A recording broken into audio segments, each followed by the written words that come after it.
hip drop. If a receiver is running forward and he's released on a route, the hips stay the same.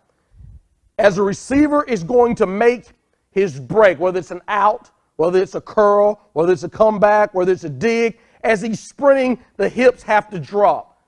So the next thing after the fade ball is teaching a young man that when the hips drop, the key to playing this coverage, the key to being able to be talented enough to be a great cornerback or to be a great DB to play bump and run is to understand that when the hips drop, how quick can you stop? So we talked about the shuffle drill, planting off the outside foot.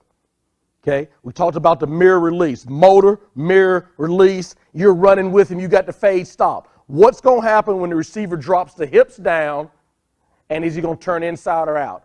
So what this drill does is I teach hip drop.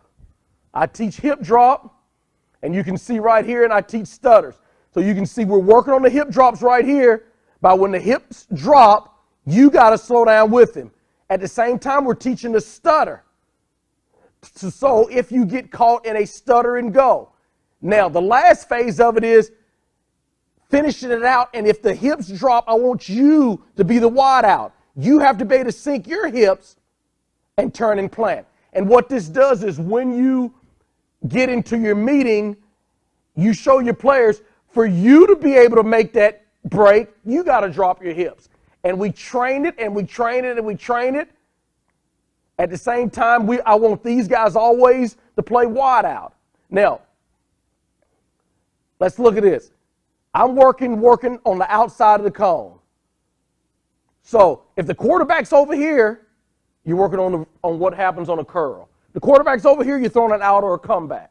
So we work the right side of the cone, work the left side of the cone, knowing which foot to plant off of. Now, here's a good one because this young man plants off the wrong foot. You got to take the extra step. Puts his hand on the ground. That isn't good. What I like about it, why this zone here, is because watch the catch he makes. Now, these are defensive backs, and you don't see many balls dropped. Your wideouts, your DBs have to be in position to where they understand that they got to be able to catch the ball better than a wide receiver.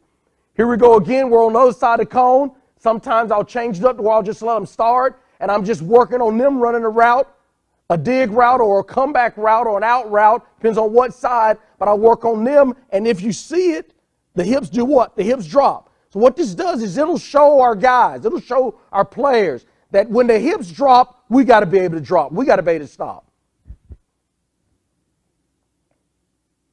Everything's worked on the line. Again, working the stutter with it.